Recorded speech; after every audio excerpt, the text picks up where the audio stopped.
Alright, well, kind of figure maybe you guys might want to see my lathe.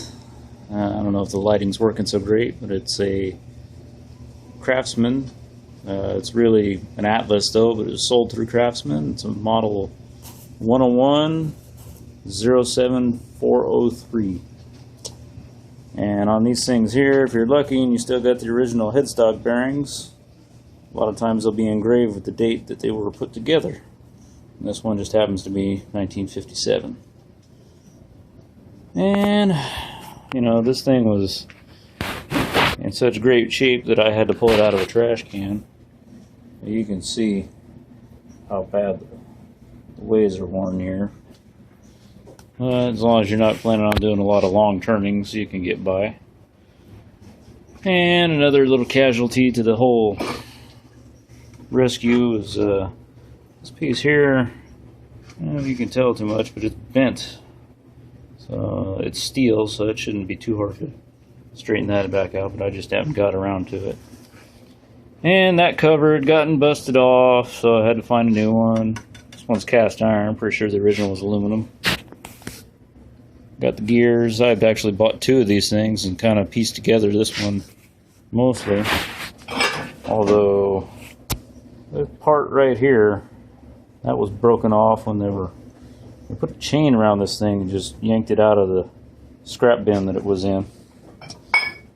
Well, anyway, I got lucky and a guy on the Craftsman Yahoo group had one. I think he sold it to me for like 10 bucks. And the other problem we got here, the lead screw. I don't know if we can, it's not focusing very well, but the lead screw is worn out really bad and the half nuts are completely worn out. But I managed to dig up a set of new old stock ones, so that should get us moving. We got just a ridiculous amount of slop in this thing here, and how much play that is. Not quite a quarter of a turn.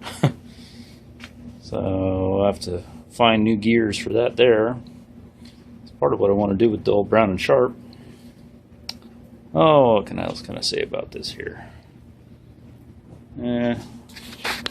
Fortunately I don't have the dauber. Maybe I'll follow Mr. Pete and make one. This here runs pretty good back here.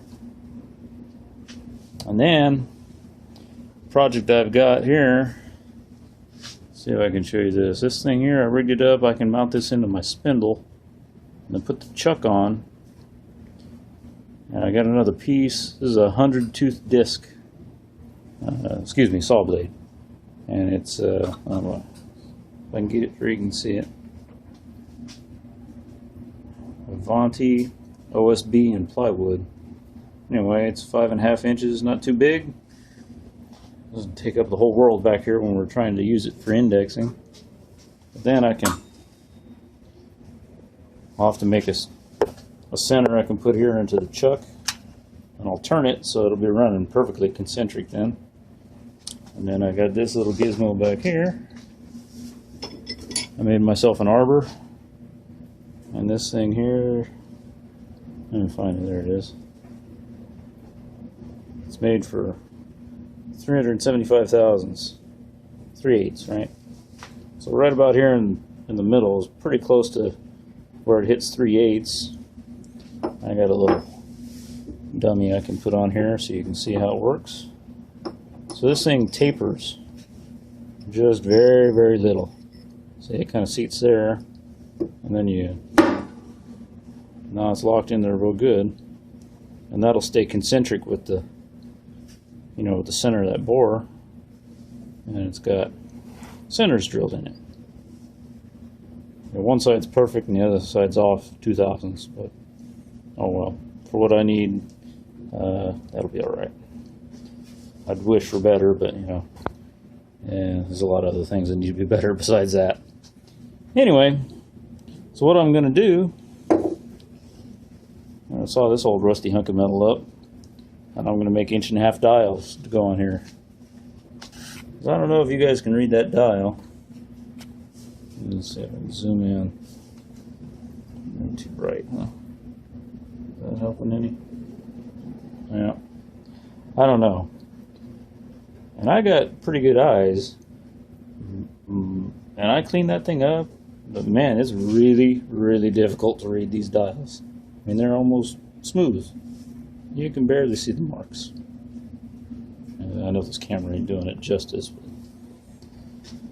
at any rate, so I'll make a new set of those. It's 100 thousandths all the way around on one of them dials. Well, the 100-tooth blade. That's how I'm going to do the index to make my dials. So that'll probably be, I don't know if I'm going to be able to shoot that video, but I'll shoot the aftermath, I guess. Anyway, we'll see you all around.